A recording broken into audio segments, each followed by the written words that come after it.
You're listening to the Nerd to Know Media Network. Join us at nerdtoknowmedia.com.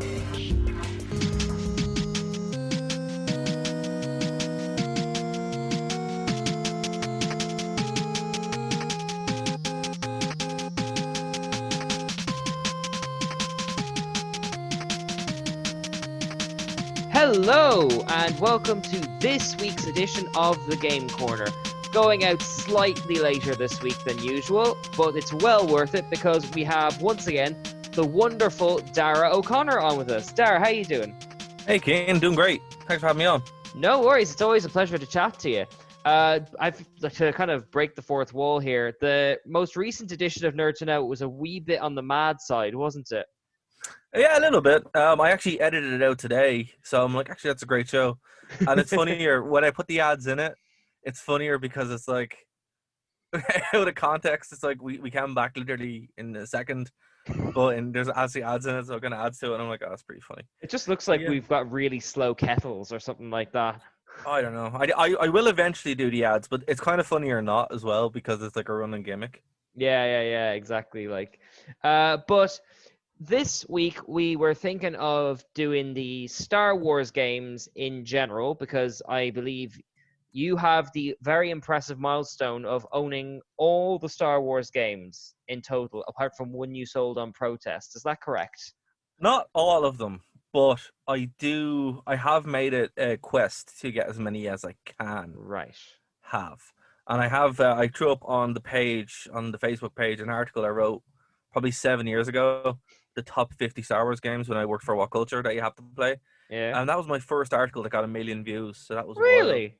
Yeah, back in the day, which was Tuesday.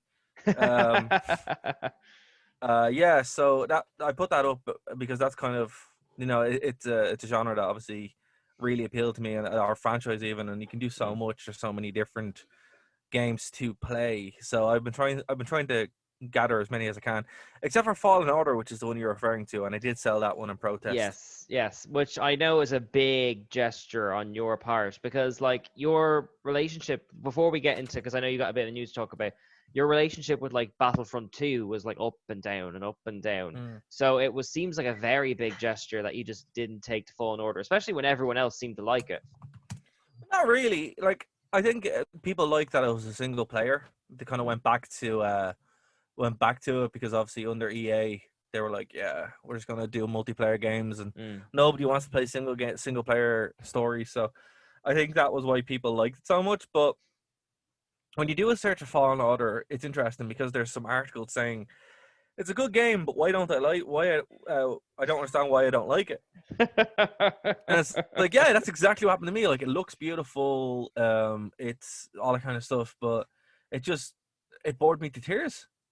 And I was just like, yeah, this isn't good. This is very hollow. Well, we'll swing on to more positive things because before we get into the news, I know I'm gonna end up saying that until like 20-minute mark. Like these Star Wars games, it's worth mentioning they aren't just games with the Star Wars license. George Lucas started LucasArts as like a wing of his own company and of the Star Wars universe back in the 80s and 90s, didn't he? I'm assuming you're kind of more up on this than I am. Yeah, so like LucasArts is an off-brand to Lucasfilm, and a lot of it, particularly near the end, near the beginning, was before Star Wars kind of came back, before the prequels. It was the only real way to continue Star Wars, I suppose, other than the books. And it was funny, some of the games like Rebel Assault and stuff, they actually used props from the movies. Oh, like yeah. from the actual original OT trilogy. So that's why it kind of always had that air of legitimacy to it, because it's like, whoa, these are the real. And I remember playing Rebel Assault 2. This was on the PS1 many moons ago, and it had FMVs, and they're very primitive when you look at them now. But it was like, wow, you get to fly the Millennium Falcon, you get to go on Y-wings, and it's like, it was so crazy to see the actual props from the movies just been there used. You could go to Endor and all this kind of stuff. And this was like in the mid-90s, so it was that's what was always special about them, having that there, Yeah, and it's worth stressing that, like, now in this day and age, or especially more in the 2000s, every franchise had a game. Like each of the Harry Potter films had a game. The Simpsons had a multitude of games. But this was different. This wasn't just games with a Star Wars sticker slapped on it. These were kind of curated, weren't they? In the same way the books and the comics and like were. Well, initially you'd have your tie-in games. So if you go back further enough, you hit, the Atari, and you hit the Master System and the SNES and all that kind of stuff. They were all kind of tie-in games. So your Super Empire Strikes Back, Super Star Wars, Super Return of the Jedi. Oh, I It should say wasn't until I did try the Super Return of the Jedi on like a little game machine you got me at our first convention. Mm. Oh god, that is Tough. a punishing. I don't think I got my land speeder out of like the first level. Like, No, they're tough. They're very tough. I think the curated game, let's put it that way, the created games were kind of a thing that were running parallel. So these were kind of games that you normally see on the PC mainly. That's where you'd go for your Star Wars games that actually had substance rather than just a tie-in. Other than Star Wars Arcade, because Star Wars Arcade is the kind of its own thing, and we'll get into that. But your created games were on the PC. So your Jedi Knight series, your Rogue Squadron series, which would go to and end up being a Nintendo 64 thing. Obviously X-Wing is a huge one. That thing is just unbelievable. yeah. And then obviously Rogue Squadron. So like there's so much to get through, but I think in the early days, if you were a console gamer, you were kind of screwed. You were going to get your tie-in.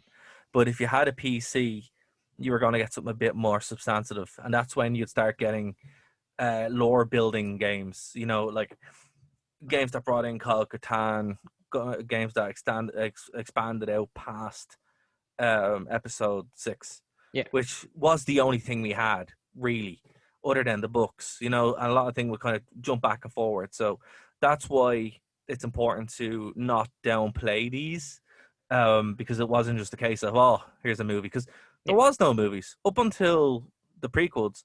There was only 3 movies, and that was it.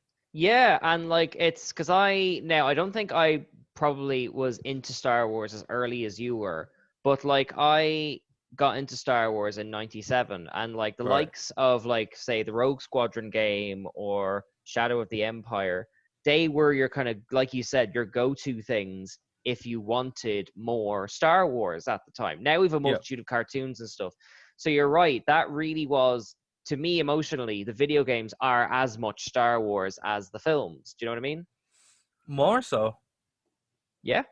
I would say more so, yeah. Like, some of the best things that you've ever got in Star Wars are the games, not the movies.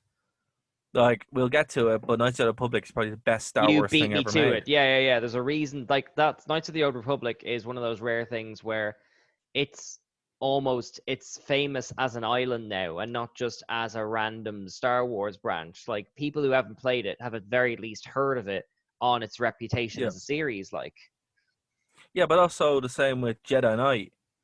Jedi Knight series is amazing. Has my favorite Star Wars character in it.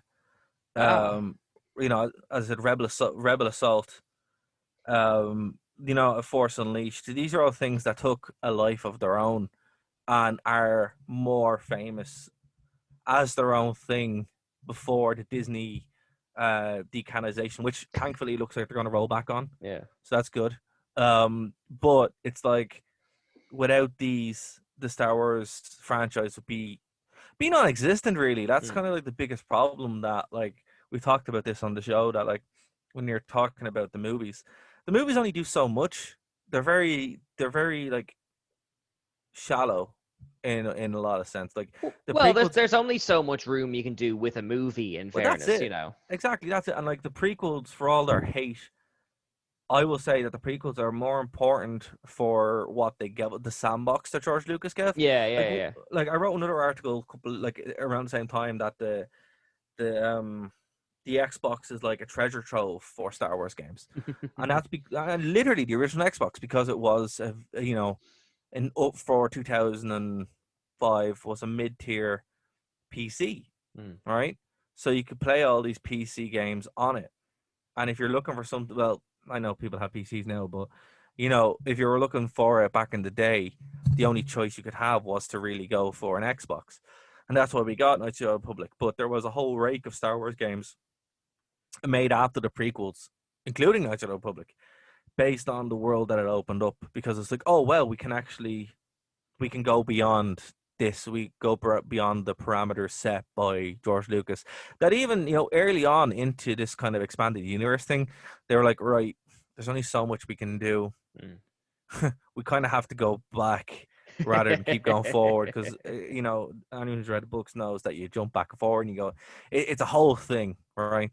But the best thing about Star Wars was, in this media, was it's like you kind of do whatever you wanted, and that's what the best games kind of did, you know.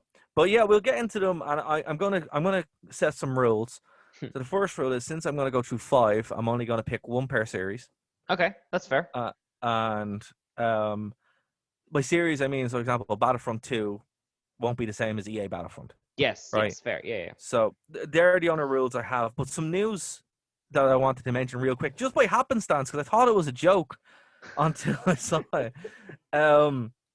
There's going to be, for all you Sims fans, which, you know, no shame in it, I'm a big fan of The Sims 2. Sims 4 is getting a story-driven Star Wars DLC, and this broke yesterday. What? Yeah, so Thursday's afternoon, GameCon's opening night released a new story-driven game pack called Star Wars Journey to Batuu. So Batuu is obviously the outpost. This is the park, isn't it? The Star Wars land, yeah, correct. Yeah. So yeah, look, it looks pretty sweet. I'm 100% buying this. And yeah, so in expected Star Wars fashion, you can build lightsabers for your Sims, engage in lightsaber sparring, build droids, and help out on faction missions. Kyber crystals are a key component to lightsaber crafting, so you can also bring them home. And yeah, so that's going to be fun. So Star Wars they're obviously going to bring in stuff from Mandalorian as well, apparently. But yeah, so this is coming. Let me find the release date. It doesn't say, but it will be twice. Oh yeah, September 8th. That's okay. Soon.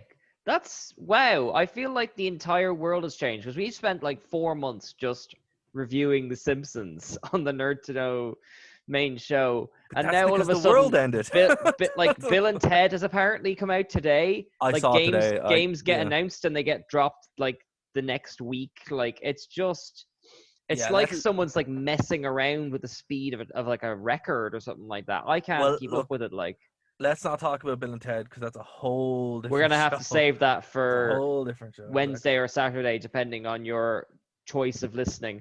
But yes, I am excited, because we should really do an episode on The Sims in and of itself. But with The Sims, whenever something comes out with The Sims, I always I'm gonna love that, and I'm gonna disappear from the world for a decent. I think actually the very first Game Corner was just about me and Katie's experience of just disappearing from the planet Earth for a decent whack of months. Like, but this looks really good. This looks like it's gonna be something great. The first image, I know that listeners won't get the benefit. The first image I found was oh my goodness, what are the Twi'lek handing a rose to a stormtrooper who looks, despite wearing a helmet, startled.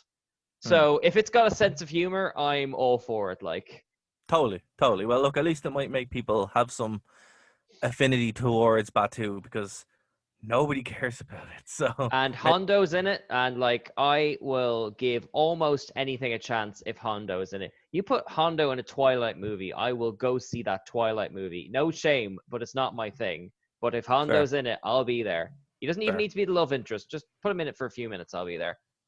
Well, that's the news anyway that I had. So that's a bit of Star Wars gaming to look forward to, I suppose. And also Star Wars Squadrons, which is coming out around middle of October, I believe.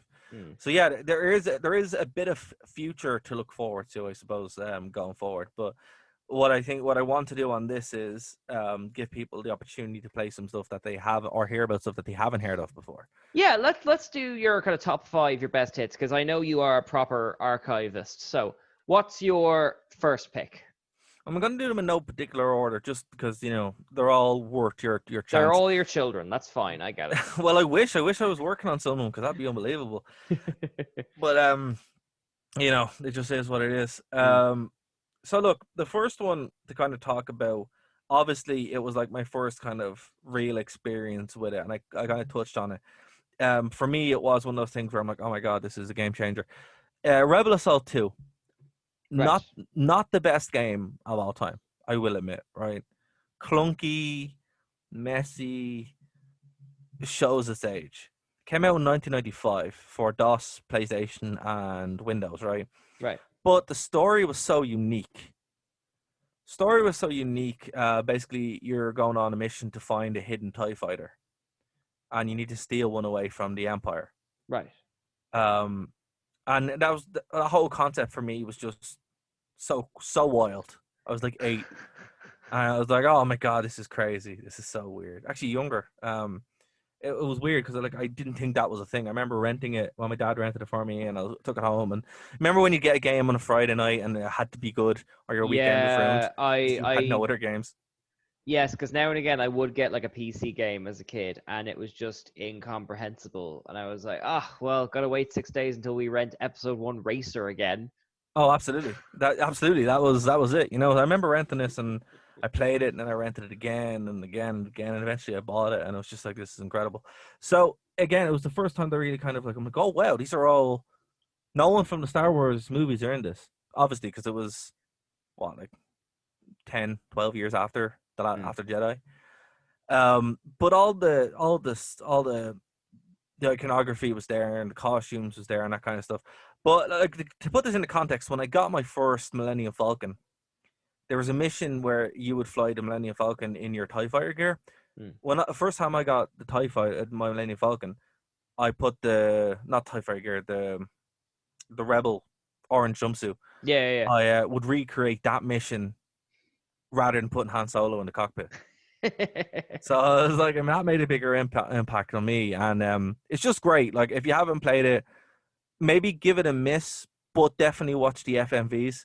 The movie is quite good too. But yeah, look, it has to go up there because it was a game changer for me. So Personally. what? So what's kind of the? I have a few images. I might put them on the thumbnail for the video. But like, what was kind of the layout? Are we talking a shooter? Are we talking a space shooter? What kind of? Kind of everything, Okay. right? So it was a mainly vehicle based. That's what was cool as well. So I kind of played like Rogue Squadron, but it was more clunky. But it had elements where it was like on rail shooting as well. Yeah. So there was one horrible mission where you're in the canyon, you're going back and forward, and it was impossible trying to fly a B bomber just really clunkily. But yeah, look, it was one of the things when you beat it, you're like, oh my god, this is great, and then flying the Phantom TIE Fighter was just amazing. You're like, oh my god, this thing's so powerful, right? Because you never saw it before. Like that's the thing. It was just a totally new, completely different thing, and just blew everything out of the water for me, even on a PlayStation. You know, which, to be fair, did its best, but you know, could only do so much.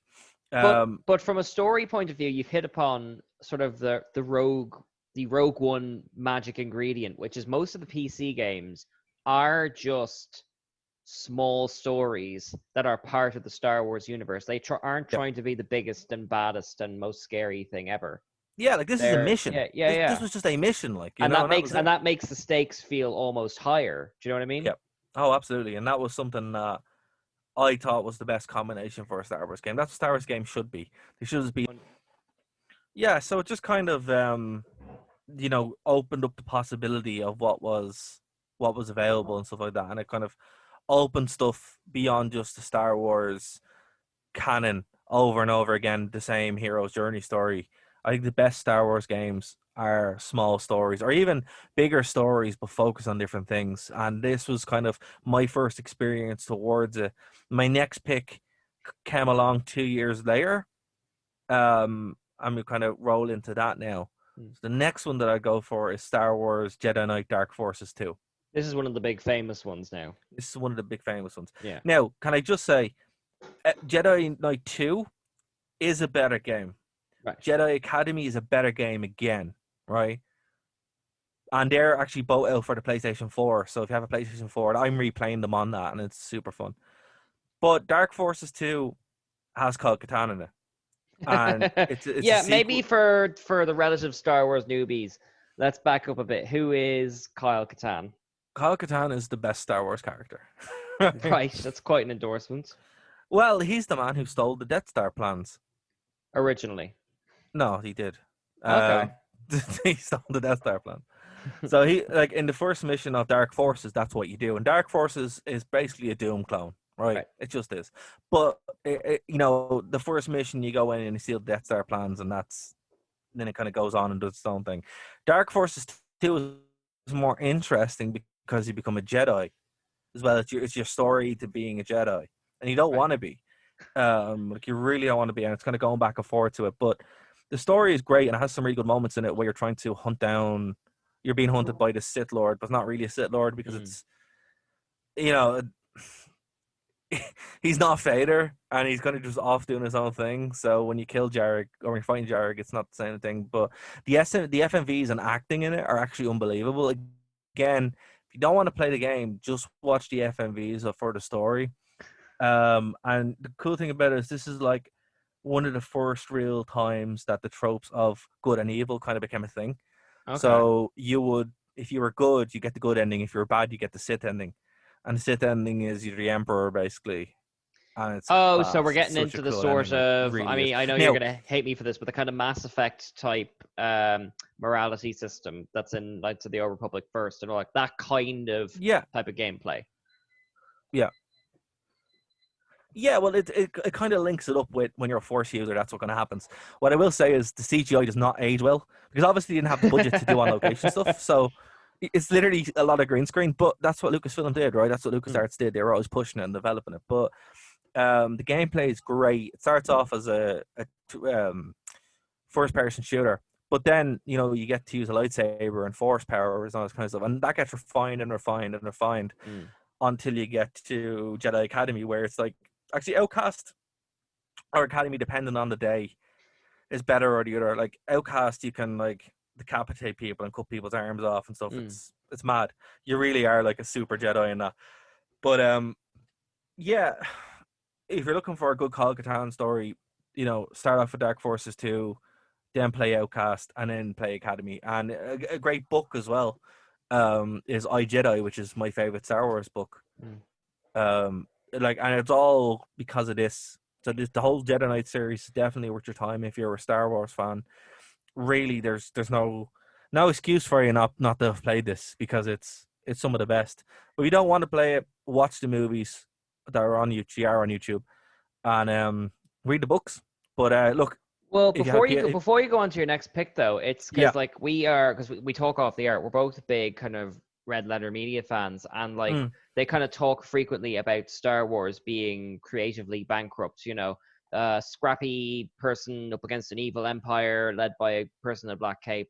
But like you mentioned the sandbox earlier, the video games, perhaps by way of not having that mass appeal, really had the freedom to just flesh things out, didn't they, and create new things. Well, that's it. You know, it's like, it's got to do with what the perception of Star Wars is, and that we saw with them. I'm not going to harp on the movies because God, we've done like 60 episodes. Check episodes 1 through 57, if not more. Like, you know. Yeah, you don't need to hear that, but it's like, the thing about Star Wars is it's always been a sandbox, right? There's always been a place where you can go in and you can get the story that you like. It's just why it's mad when you hear people going, "Oh, there's no women in Star Wars." I'm like, are you for real? You're for real. There's gay Star Wars characters. There's a trans woman in Star Wars, I believe. It has this massive, crazy, diverse list of Star Wars characters and Star Wars lore and stuff like that. It's just not in the movies, because the movies aren't for the general public. They're for the fans. Yeah. It's like everything else, you know, and that's it. You know, it's like, if you boil something down to it's. And again, and the reason why is because the people creating this media realized, oh, if we tell the story again, we're just going to hit the same problem. And they did, to be fair, they did do that in the books, where, you know, Jason and Jaina Solo ended up just repeating the saga again with Darth Caelius. Yeah, and it's like, it's good, but it's like, you've seen it, right? So that's why they're like, oh, if we just tell other stories with other characters doing other things. And it's like, yeah, so the gaming division and the books division figured this out 30 years ago. And now Lucasfilm, well, under Disney are like, oh crap, right, we better try to do that because we're in a lot Yeah, of trouble. it's funny. It's because like the only comparison I can think of is like imagine like I know you're not the biggest Star Trek fan, but imagine a parallel universe where apart from like the super fans, the only things people knew about Star Trek were the original 3 series and those reboots they did like back in 2009 and didn't know Picard, didn't know Next Generation, Voyager, all that kind of stuff. And all the fans knew it. But then you have people coming up to you going, oh, Star Trek, Kirk, Spock, nothing else happening. And like, your brain just short circuits with all the information you want to get across in a really short amount of time, you know? It's not even that. It's like, at least that was done from a good place, I suppose. The new Star Wars movies were done cynically. And the difference was with these games and books, they weren't done cynically. Obviously, they're done to make money because, look, everyone likes money, right? Yeah. But what I mean is, it's like these were fans who grew up on the movies and wanted to tell the story. And they were allowed to. Because at the end of the day, well, game development is hard. And, you know, I listen to this show a lot, and it's great when you have game developers on and it's like, yeah, it's hard. It's like, yeah, it is. And it's like, that's the thing, you know, while it's difficult, they're also given a lot of freedom because they own the studio. And the expensive part with the performative actors and stuff, you know, they were able to tell their story. Now, again, the CGI looks terrible, but it didn't look terrible for 1997. Well, look, I'm So, a person who will always, if given the chance, watch Star Wars with the original effects. So I'll forgive graphics any day of the week if it's in service of something interesting. You know, I yeah. feel like, not to go too far off topic, but I feel like a lot of games get by on the pretty graphics and not a lot of heft to them these days. And No that's not substance. a Star Wars thing necessarily, but Well, I think look, on that point, I don't get much chance to play games that much as I'd like to anymore. yeah. So when I do, it's an hour here and there and stuff like that. And last night I was the main game. Like last night I was playing Jedi Academy, Right. and it's the first game that actually hooked me in a long time, other than Battlefront 2. But normally when I'm playing games nowadays, I'm like, oh, I'm bored, oh, I'm bored, oh, I'm bored, and like, you know, that's what kind of happens. But I was playing Academy, which is a game that came out in 2003, and I was incredibly hooked. So it's like, there you go. It's graphics aren't everything. It's about the story. It's the gameplay. It's the fun you're having. It's the challenge. You know, and that's what I'm saying. If you're looking for that, there really is no excuse to go and play it. Like, they've been on GOG forever. They're on Steam, but now they're on the PS4. So you have a PS4, go for it. And it's also on the Switch as well, which you'd be happy about, man. Yeah, yeah. Oh, there's a shocking like lack of Star Wars games on the Switch. Like, I assumed that was like maybe they signed a deal with PlayStation or something like that. Something I just beyond think me there. I think it's easier just to develop on a PlayStation 4, to be honest with you. Yeah, I suppose so. Listen, we're Right. running up against it slightly time-wise. I may have you back on to do the further list of games, but you've one more Absolutely. pick for us before we wrap. All right. Well, look, I'll go with an easy one then. Knights of the Republic. Yes. Have to. And I'd love to come back to finish this, so we totally will. Knights of the Republic is the Star Wars game. Right? It's the one game that if you're a Star Wars fan, you haven't played it, oh my God, what's wrong with you? Right? Yeah, get in there now before a film comes out that doesn't get the point or something like that. Totally. Now, I will have to say, when I go back and if I'm playing these, I will go back and play the second one faster, solely because you get the lightsaber straight away, or almost straight away. So you get to have a bit, and you get force powers almost straight away. There isn't like an hour and a half of running around Taris before you get your lightsaber. Yeah. So I'm like, oh, I kind of want to use force powers right now. But look, from a story standpoint, Knights of the Republic is the game to play. It's unbelievable. I remember it's the reason why I got an Xbox. I got an Xbox in 2004, and I got it solely for Knights of the Republic and Halo, and that was it. Didn't care about anything else. And then it was one of the best decisions I ever made. And I remember picking it up, playing it, been blown away by the twist, and just it's incredible. Like, I cannot emphasize how much of an impact this game has had on me. As a fan, as a as a even as a gamer and like that, it's great. It introduced so many characters, introduced so much gameplay mechanic. Obviously, introduced the whole Mass Effect character progression system and morality playing system. I have Revan, Malik, and Bastila all as action figures. Um, I love them. It's unbelievable. Like, it's so beyond anything else in any franchise, as far as it's a movie series but was bested in every conceivable way by different media. It's incredible. Like, it nails the tone, it nails the feel. It's everything you want, and it's a great world to go back to. And you get to see so many different parts of the galaxy. You get to, go to the deserts of Tatooine. You get to go to Dantooine.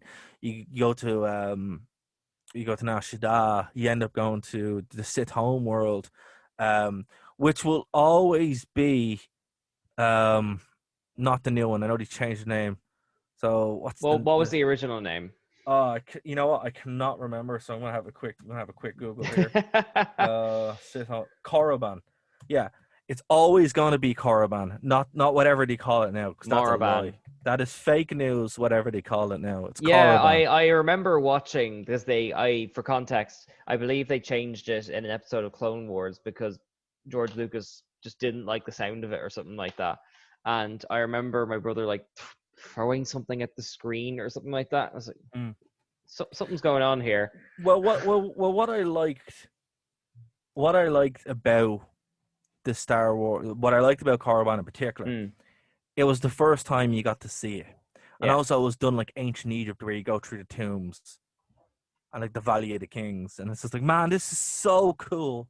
This creativity is unbelievable. And remember, this came out around the same time as the prequels, so people were going, "Oh, the prequels aren't great." I'm like, yeah, but look what it gave us. Yeah, I suppose really, because like I started playing KOTOR, as it's affectionately called, on your many recommendations back when I first kind of started doing these things. And like the two things that really jump out at you is it's got the tone of the original Star Wars, that slight grittiness to it that seems to have disappeared. Lived in. And that you hit my second point there, which is that you get the sense that you could play this and it's so removed from the actual plot of all the other stuff that it really feels like a lived in universe. It feels like this. I know we said that about the first game as well, but like this one in particular, it feels like all the characters have their own cultures and all that kind of stuff. They're not just plucking things. It feels both brand new and faithful at the same time. Do you know what I mean? Yeah, and that's the thing. It's the major like downfall of what Disney have done by wiping out, and they've realized this now, because mark my words, they're going to roll back on this, because they have to, because it's like, whoa, we have everything we need right here. Like, it's all here. And it's like, if you haven't played it, when I will be honest, the first hour is a bit, it's not great. But after that, it's like, that's like all RPGs, right? All RPGs are kind of, you gotta escape, and Bethesda ones are the worst. Oh, you got to go through the prison. You gotta wake up. So, stick with it and then go through it. But when it really gets going, you have, it's the most Star Warsy Star Wars thing ever, and it's just it's an absolute masterwork. There were talks of a remake or remastering in the Unity engine, I believe, or the Unreal Engine. I can't remember which one. And Disney killed that, which sucked because it looked great. So we might get that eventually. But maybe I think they'd be mad not to either do a sequel or remake if they're planning on doing a film, because it's free money. Right? Yeah. It's free money, and people will pay for it, and that's the thing. It's not like they have to license it out. Well, I think the biggest problem with the new approach is, do you want to recreate the wheel? The wheel was already recreated, and Star Wars KOTOR did that in every way. It's why, like, now, when did KOTOR came out? I think it was 2003. Yeah. It's nearly 20 years, and people still hold that up as the benchmark. Yeah, and it's You know. worth like pointing out that actually I'm slightly nervous about. I know a lot of people are excited about a Knights of the Old Republic film, but even as someone who didn't grow up with this, I kind of want this corner of the universe safe. Like Stevie got into Star Wars through the Knights of the Old Republic comics. So like Mm. this is its own little breathing ecosystem. Like, if you swapped out the names of the Sith and stuff, it could be its own thing. So how do you feel about, in a weird way, this being pushed to the forefront of like kind of pop culture and that kind of stuff? Hire Keanu Reeves to be Revan, and then you're good. You'll be fine. Excellent. You'll be fine. Like literally, that's all you got to do. Like Malik and Revan's excellent adventure. it'd be great. It'd be awesome. But like no, seriously, like that would be a good choice. Because he's a mute protagonist. Yeah. So it's like Keanu Reeves can do that, right? It's like he doesn't have to really do much. But no, look, I think if they could do it well, I think they got their ass kicked so thoroughly in general that they nearly killed the franchise that they have to start digging up. It's like what we talked about on the show last week with DC, where they got their face pummeled so badly that they're like, oh, all we have to do is unlock the multiverse. Cool. Star Wars can do the same thing. All we have to do is unlock the expanded universe. Cool. Let's do that. And I think the games are a great way to kind of field test that. I guarantee you, if you re-release these games, any of the ones that I've picked, and even with the ones on the PS4, they're selling quite well too. So it's there, man. It's there. But look, we'll leave it there. And I don't want to keep you here all night, but I have two more really good picks that we'll get to. Tell you what, I challenge you to get this Sims Star Wars download, and we'll review that and cover the other two next time you're on. Okay, let's do that. So that's out on mid-September? Yeah. Cool. So yeah, I'll pop back on then when I get it, and we'll do a review then and do that. Cool, man. Okay. That sounds good to me. Well, before we wrap, is there anything you want to say about Star Wars in general, or on the air, or just about the world at large? Because this episode will be going out tomorrow, which is it's swifter than usual for my turnover. Cool. Well, first of all, thank you very much for having me on, Kane. No worries, always a pleasure. As somebody who uploads all the shows and stuff like that, it's always a pleasure to listen to who you have on. Well, thank you. No worries. It's only the truth. And I think it's great. I've loved what I've seen about the show growing since it started. So to be honest, it's quite good. I know our own show is very, very hectic and very crazy, but a nice focus one is good. But yeah. So that first of all, that's great. But anyone who's listening, thanks very much for checking us out. Nerd to Know Media exists because you guys. So if you like what you hear, subscribe. That'd be fantastic. And Star Wars in general, look, it seems like we've turned a corner now. So I'm excited to see what this Sims game is going to be like. So it'll be fun. Yeah, because what it represents, not to kind of get too like kind of excited over like a Sims DLC, but like what it says to me is that, okay, when Star Wars got bought out, they were so panicked about what is allowed and what isn't that they burned up all the goodwill and all that kind of stuff. If they're letting it be a bit goofy, to me, that's a positive indication, like, we're relaxing a little bit, and we're going to let people just play with it and see what happens. That's what they needed. They were so afraid of someone breaking their $4 billion. Yeah, which is understandable, but like But they broke it themselves. They broke it themselves. So it's more like they were like an older sibling who got like this great toy, and like they broke the arm off it, and then they're giving it to their younger sibling and go, "Here, this is for you." And the younger sibling's like, "Yay!" New toy, and it's like missing an arm, but they'll love it more than anyone else. So that seems to be what's happening. Yeah, there's I'm sure there's some Darth Vader parallel Fall to the Dark Side that could be drawn out from that, but we're recording way too late at night. Well, look, we'll just see what happens. And that's all we can do. But yeah. Other than that, if anyone was on Twitter, follow me on Twitter at DarraghWV. Go over and check out nerdtoknowmedia.com, and that's all I've got to say. And I can guarantee if you hit up Darragh with a Star Wars question, he will probably have the answer. I would do my best. But remember, guys, anything Disney say is false news, fake news. So just check that out. We got so close. We were like a minute from the end without controversy. We got so close. You know what? I was tempted to take that out in editing, but I'll leave it. All They right. know. They know what they do. They know. Yeah, exactly. They know us by now. All right, Darragh, thank you so much for giving up time from your very, very busy schedule. No worries, man. Anytime.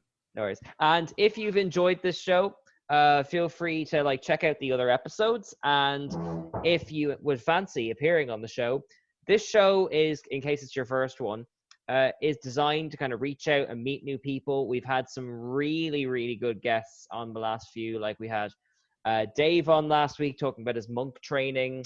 We had Michael Hilliard on talking about his Russian shooters, and Lucas about all the stuff in Vegas. So like we've had lots of really cool people who've literally just reached out to us like and said, hey, can I be on this thing? So if you're listening, come hit us up on the Nerd to Know Media or the Facebook page. I'm always excited to meet new people. And otherwise, thank you very much for tuning in. I have been Keanu Calicon, and this has been Darragh. And we'll see you at the same time next week. Give a wave, Darragh, virtual wave. Bye, guys. Bye. Bye.